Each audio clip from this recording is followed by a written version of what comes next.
Welcome to Tell Me More Stories Told Us podcast. Great to be here. Today, we're diving headfirst into the really captivating life of someone most of us feel we know pretty well, David Schwimmer. Right. That face is instantly recognizable. Exactly. But we're going beyond just, the headlines. This is more like an adventure, tracing his journey from Queens, New York, all the way to that massive global fame with Friends, and then looking at the really interesting paths he's taken since. There are definitely some surprising turns. Totally.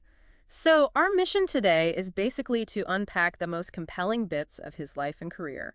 Get ready for some unexpected moments. Absolutely. And what's fascinating from the get-go is how those early life experiences can shape things. Yeah. Well, take Schwimmer. Born in Flushing, Queens. Some sources say November 2nd, but it seems it's actually the 12th, 1966. Okay, good clarification. And his parents, Arthur and Arlene Coleman Schwimmer, both attorneys. Attorneys. Wow, not your typical actor origin story. Yeah. Not at all. Jewish family, older sister Ellie, a solid background. But his mom's job, Arlene's, that offered this really unique window. How so? She was a high-profile divorce attorney. We're talking big names.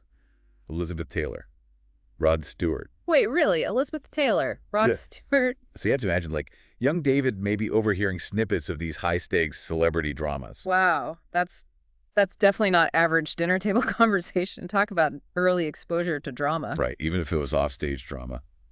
And his very first acting gig, at 10 years old? Let me guess. School play. Kind of. He was the fairy godmother in a Jewish version of Cinderella. The fairy godmother. Okay, that's pretty memorable. Definitely a unique start. And that spark, it seems, caught on. The family moved to L.A. eventually. Closer to the action. Exactly. But a really key moment he talks about was a Shakespeare workshop when he was 12, led by Sir Ian McKellen. Sir Ian McKellen, that's huge. Huge. He called it pivotal. One of those moments that could just ignite a passion, seeing that level of artistry up close. And it wasn't just a passing thing either, was it? He got serious about Shakespeare. Oh, yeah. He won first prize in the Southern California Shakespeare Festival. Nice. 3 years in a row. 3 years. Okay, so serious talent was already showing. Definitely. But even so, high school wasn't straightforward. Beverly Hills High. Jonathan Silverman was a classmate. Right. But he actually felt like an outsider. And interestingly, his first interests were science and math. He even thought about becoming a doctor. Dr. Geller almost became Dr. Schwimmer. Almost. It shows how paths can twist, right? But thankfully, a drama teacher saw his potential and really encouraged him to stick with acting. That kind of encouragement can make all the difference. Totally. Then he did a summer acting program at Northwestern University. He said it was enlightening and exhilarating. You can really feel that passion building. So the acting bug had definitely bitten. For sure. But his parents, being practical lawyers. Ah, right. College first. Exactly. Get that degree before you jump into the acting world. So after graduating high school in '84, he did a summer job working for his mom's law firm. Doing what? As a process server. No way! Serving legal papers? That's unexpected. Right. Imagine going from that to drama studies at Northwestern, where, by the way, he joined an improv group. Oh, yeah. Any notable members? Just, Stephen Colbert. Get out! Stephen Colbert, what was the group called? The No Fun Mud Piranhas. That's amazing. Colbert and Schwimmer doing improv together. Can you picture it? Those improv skills must have been invaluable later on. After graduating in '88 with a degree in theater and speech, he didn't just look for acting jobs. What did he do? He co-founded the Lookingglass Theatre Company in Chicago. Wow, so really committed to the craft, building something. Absolutely. Shows that entrepreneurial spirit, that love for theater itself. Yeah. But, L.A. and Hollywood eventually pulled him back. Which leads to his early TV work. Right. His debut was a TV movie in '89, A Deadly Silence. Pretty different from what he'd become known for. Yeah. Not exactly comedy. No. Then came roles in shows like L.A. Law, The Wonder Years, even NYPD Blue. A real mix, cutting his teeth. Yeah, and a short-lived sitcom called Monty. Plus his first feature film, Flight of the Intruder, in '91. Just building that resume, getting experience. Paying the dues, basically. Pretty much, all leading up to, 1994. The big one, Friends. The role that changed everything, Ross Geller. And the really incredible part. What's that? The character was written for him. Seriously, they had him in mind from the start. Yep. He was the very first actor cast for the entire show. Wow. But didn't he turn it down at first? He did initially, yeah. Can you even imagine Friends without him? Honestly, no, it's unthinkable. Ross is Schwimmer. Thankfully, he came around, Yeah. and the show just exploded, became this global thing. And the whole Ross and Rachel saga. Oh, man. A cultural obsession, right? Mm-hmm. People still talk about it. One of the all-time great TV couples. Definitely. We were on a break. Exactly. And the industry noticed, too. He got an Emmy nomination in '95, just 1 year in. Outstanding supporting actor. Well-deserved. But he wasn't just acting on the show, right? He directed some episodes. He did. 10 episodes over the years. So already showing that interest in working behind the camera, too. Yeah, exploring different sides of storytelling. It makes sense. Now, while Friends was huge, he was also trying to make moves in film. Right. Trying not to get totally typecast, which is understandable. His first leading role was the Pallbearer in '96. With Gwyneth Paltrow, I remember that. Yes, some critics compared it to The Graduate. Schwimmer said he took it specifically to try and distance himself a bit from Ross. The blessing and the curse of an iconic role, I guess. Totally. It's that constant balancing act. And speaking of choices, Yeah. he turned down a lead role in Men in Black. No. Men in Black. The Will Smith role. Well, a leading role, maybe the Will Smith role, maybe Tommy Lee Jones, is not totally clear which one was offered, but yeah. He later said he regretted that one. Wow, yeah. That's a big what if. Definitely. He did other films around then, too, like Kissing a Fool, 6 Days, 7 Nights, Apt Pupil, all in '98. Not this year. Yeah, but he admitted finding it frustrating, constantly being seen as Ross. I get that. You want to show your range. Exactly. He even did a film called Picking Up the Pieces with Woody Allen and Sharon Stone in 2000. Yeah. Just trying different things. So Friends ends in 2004. Huge chapter closes. What's next? He really starts diversifying. He directed and produced a sitcom pilot, Nevermind Nirvana. Didn't get picked up, though. Okay. But then he did this independent drama, Dwayne Hopwood, in 2005. Ah, yes, I heard about that one. Playing an alcoholic. Yeah, a really powerful, raw performance. Roger Ebert called it career transforming. High praise. Wow. That's a serious departure from Ross. Completely. And then, talk about versatility. The very same year, he starts voicing Melman the giraffe in Madagascar. Right. Melman. Huge success, those films. Massive commercial hit. So you've got this gritty indie drama and this blockbuster animation voice role happening almost side by side. That's incredible range right there. Totally. And he didn't forget his roots either. He went back to the stage. Dear. Yep, made his West End debut in London and Some Girls in 2005. Mixed reviews for that one, apparently. Okay. Then Broadway in 2006, The Caine Mutiny Court Martial. And another film, a dark comedy called Big Nothing. Keeping busy, always exploring. Seems like it. And he stepped up his directing game, too. Oh, yeah. 2007, he directed his first feature film, Run Fatboy Run. The British comedy. With Simon Pegg. I like that one. Yeah, it was fun. And he got nominated for a British Independent Film Award for Best Debut Director. Pretty good start. Definitely.